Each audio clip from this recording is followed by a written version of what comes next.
Hello అండి, ఎలా ఉన్నారు అందరూ? నేనైతే చాలా బాగున్నాను. Welcome to bachelor cookies. ఇవాళ నేను అందరికీ ఇష్టమైన వెజ్ పులావ్తో మీ ముందుకు వచ్చేసాను. మీలో ఎంతమందికి వెజ్ పులావ్ అంటే ఇష్టం కామెంట్ చేయండి. నాకైతే చాలా ఇష్టం. సరే, ఇంకా ప్రాసెస్లోకి వెళ్ళిపోదామా? వెళ్లే ముందు మీరు ఇంకా మన ఛానల్ను సబ్స్క్రైబ్ చేయకపోతే వెంటనే సబ్స్క్రైబ్ చేసి వీడియోను కంటిన్యూ చేయండి. ముందుగా ఇక్కడ నేను 3 glasses basmati rice and 2 glasses normal రైస్ను తీసుకుంటున్నాను. ఇక్కడ మీరు మొత్తం నార్మల్ రైస్ అయినా తీసుకోవచ్చు, మొత్తం బాస్మతి రైస్ అయినా తీసుకోవచ్చు. నేను మాత్రం ఇక్కడ సగం అవి సగం ఇవి తీసుకున్నాను. ఇలా రైస్ ని తీసుకున్నాక వాటర్ పోసి ఒక హాఫ్ అన్ అవర్ పక్కన పెట్టేసేయండి. ఇలా నానబెట్టడం వలన రైస్ అనేది తొందరగా ఉడుకుతుంది. ఒక హాఫ్ అన్ అవర్ తర్వాత అయితే పులావ్ చేయడం స్టార్ట్ చేస్తున్నాను. నేనైతే పులావ్ను ఇండక్షన్ మీద చేస్తున్నాను. మీరు గ్యాస్ మీద చేసే పని అయితే ముందుగా కడాయి పెట్టుకొని 2 స్పూన్స్ నెయ్యిని వేయండి. ఇక్కడ నెయ్యి అనేది ఆప్షనల్, మీరు ఆయిల్ కూడా పోసుకోవచ్చు. కాకపోతే పలావ్లో నెయ్యి వేయడం వలన మనకి టేస్ట్ అనేది తెలిసి బాగుంటుంది, అంతకు మించి ఇంకేం లేదు. ఇలా నెయ్యి మొత్తం కరిగాక అందులో 2 బిర్యానీ ఆకులు, చెక్క, లవంగాలు, మిరియాలు వేసి ఇలా ఫ్రై చేసుకోవాలి. మనకి బిర్యానీ ఆకు ఎప్పుడైతే కొంచెం కలర్ చేంజ్ అవుతుందో అప్పుడు కొంచెం జీలకర్ర వేసి మళ్ళీ ఫ్రై చేయాలి. ఇప్పుడు ఇందులోనే ఒక ఆనియన్ ను మీడియం సైజులో కట్ చేసుకొని యాడ్ చేస్తున్నాను. అలానే ఒక టమోటాను చిన్న పీసెస్గా కట్ చేసుకొని యాడ్ చేస్తున్నాను. 2 రెబ్బల కరివేపాకు, చిన్న చిన్న పీసెస్గా కట్ చేసుకున్న పచ్చిమిర్చి, కొంచెం సాల్ట్ వేసి బాగా కలపండి. పచ్చిమిర్చి అనేది చిన్నగా ఉంటే మనకి చూడడానికి కూడా చాలా బాగుంటుంది. ఇలా మనం వేసిన సాల్ట్ ముక్కలన్నిటికీ పట్టాక పైన లిడ్ పెట్టేద్దాం. 5 మినిట్స్ అయింది. పైన గ్లాస్ లిడ్ పెట్టి ఇప్పుడు తీస్తున్నాను. చూడండి, ఆనియన్, టొమాటో పీసెస్ ఇవన్నీ ఒక 50% అయితే మగ్గిపోయింది. ఇలా ఒకసారి అడుగంటకుండా మళ్ళీ కలిపి ఉల్లగడ్డ ముక్కలను యాడ్ చేసుకోవాలి.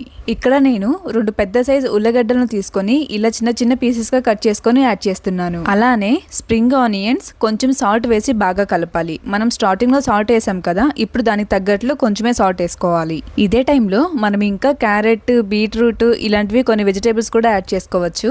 అది ఆప్షనల్, మీకు నచ్చితే వేసుకోవచ్చు.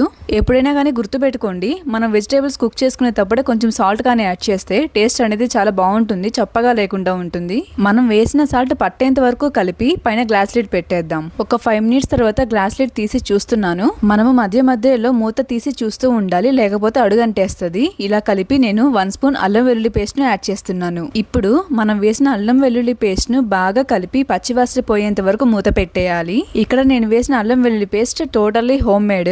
మీరు వీలైనంత హోమ్ మేడ్ ఇంగ్రీడియంట్సే వేయండి. ఈ రోజుల్లో ఎవరిని కానీ దేన్ని కానీ నమ్మడానికి వీల్లేదు. మన హెల్త్ మనమే చూసుకోవాలి. సో మనం చాలా కేర్ఫుల్ గా ఉండాలి మన హెల్త్ మీద.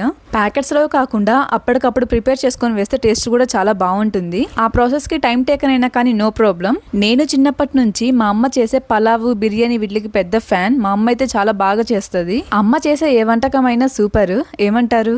ఇక్కడ నేను ఈ పలావ్ను నాన్ స్టిక్ కడాయి మీద చేస్తున్నాను. మీరు ఒకవేళ స్టీల్ వాటిల్లో చేసే పని అయితే చాలా జాగ్రత్తగా చేయండి, ఎందుకంటే తొందరగా అడుగంటేస్తుంది స్టీల్ కదా. చూసారా వాటర్ మొత్తం గ్లాస్ లిడ్కి ఎలా వచ్చేసాయో? మనం వేసిన వెజిటేబుల్స్ అన్ని 100% కుక్ అవ్వాల్సిన అవసరం ఏమీ లేదు. ఒక 50% కుక్ అయితే చాలు. చూసారా, మనం వేసిన వెజిటేబుల్స్ అన్ని ఒక 50% అయితే కుక్ అయిపోయాయి. ఇప్పుడు ఒకసారి అడుగంటకుండా బాగా కలిపి మనము ముందుగా నానబెట్టుకున్న రైస్ ను ఇందులో యాడ్ చేయాలి. ఇక్కడ నేను బాస్మతి రైస్, నార్మల్ రైస్ కలిపి ఒక 5 గ్లాసెస్ రైస్ అయితే తీసుకున్నాను కదా. ఇలా రైస్ వేసుకొని మొత్తానికి కలిపి 10 గ్లాసెస్ వాటర్ అయితే యాడ్ చేస్తున్నాను. పలావ్కి ఆల్మోస్ట్ ప్రాసెస్ మొత్తం అయిపోయినట్లే. ఇలా ఒకసారి బాగా కలిపి మనం రైస్ ను ఎలా అయితే ఉడికించుకుంటామో ఈ పలావ్ని అదే విధంగా ఉడికించుకోవాలి. చూసారా, పలావ్ రైస్ అయితే రెడీ అయిపోయింది. రైస్ అనేది పర్ఫెక్ట్ గా కుక్ అయిందా లేదా అనేది మనకి ఒక మెతుకు పట్టుకుంటే సరిపోతుంది.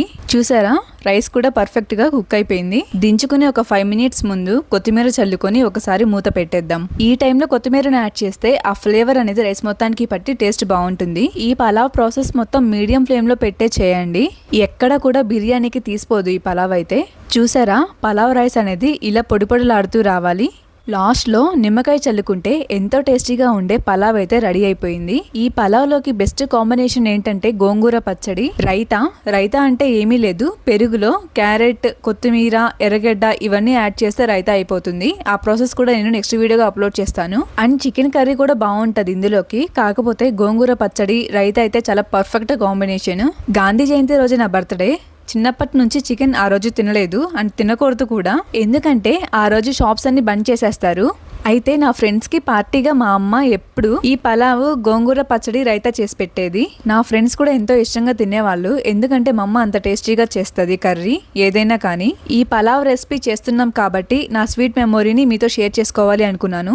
ఇక ఇంతే, ఎంతో టేస్టీగా ఉండే పలావ్ అయితే రెడీ అయిపోయింది, వెజ్ పలావ్. మీరు కూడా ఒకసారి ట్రై చేసి మీ ఫ్రెండ్స్ మీ ఫ్యామిలీ మెంబర్స్కి అయితే పెట్టండి, మిమ్మల్ని మెచ్చుకోకుండా ఉండరు, అంత టేస్టీగా ఉంటుంది ఈ pulao. Next chicken biryani recipe కూడా మీ ముందుకు తీసుకురావాలని ప్లాన్ చేస్తున్నాను. ఇంకా మన ఛానల్లో చాలా రెసిపీస్ ఉన్నాయి, మీరు ఇంకా చూడకపోతే ఒకసారి ఛానల్ని విజిట్ చేసి వీడియోస్ను చూసి మీరు ట్రై చేసి ఎలా వచ్చింది అనేది నాకు కామెంట్ చేయండి. అలానే మన ఛానల్ను సబ్స్క్రైబ్ చేయండి.